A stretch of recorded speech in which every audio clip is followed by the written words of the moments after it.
प्राकृत भाषा, इतिहास और संभावना, इस विषय पर हम लोग परिचर्चा कर रहे हैं। मेरा जो विषय है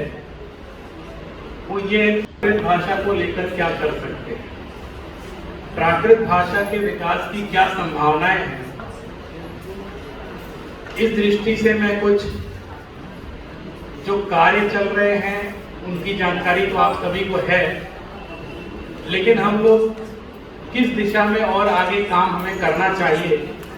आज सूचना प्रौद्योगिकी का युग है, इस युग में भी हम और क्या काम कर सकते हैं, इस विषय पर मैं अपना शोध पत्र यहाँ प्रस्तुत कर रहा हूँ। आज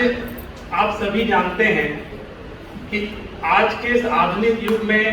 इलेक्ट्रॉनिक मीडिया कई भाषाओं में अपने पूरे प्रभाव पर है। कुछ वर्षों पहले तक की स्थिति थी कि हम लोग अगर इलेक्ट्रॉनिक मीडिया में इंटरनेट पर कोई काम करना चाहते हैं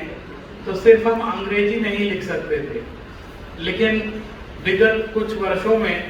एक अभूतपूर्व क्रांति आई है कि आप अपनी अपनी स्थानीय भाषाओं में भी अपने संदेश प्रसारित कर सकते हैं, लिख पढ़ सकते हैं। और इधर बीच जो हमारा आर्टिफिशियल इंटेलिजेंस है उसके माध्यम से जो मशीनी अनुवाद है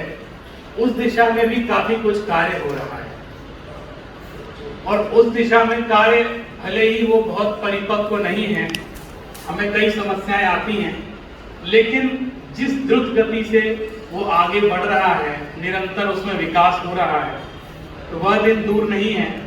जब आप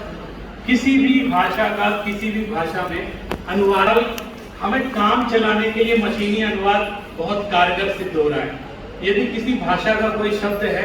या कोई वाक्य है या पूरा पैराग्राफ है और हम एक नज़र में मोटा मोटा उसका भाव समझना चाहते हैं, तो अगर हम उसको ट्रांसलेटर में डाल देते हैं तो वो हमारी भाषा में वो अनुवाद करके हमको बता देता है। कहीं अशुद्धियाँ होती हैं, लेकिन कुल मिला के हमें बात समझ में आ जाती है कि क्या हो रहा है और उसका क्या भाव है। लेकिन जिस द्रुत गति से वो आगे बढ़ रहे हैं, उस द्रुत गति से अभी हमारी प्राकृत भाषा में कार्य नहीं हो रहा। मुझे स्मरण है कि एक बालेंदु दाधीच करके भाषा की प्रौद्योगिकी में काम करने वाले बहुत विशेषज्ञ हैं,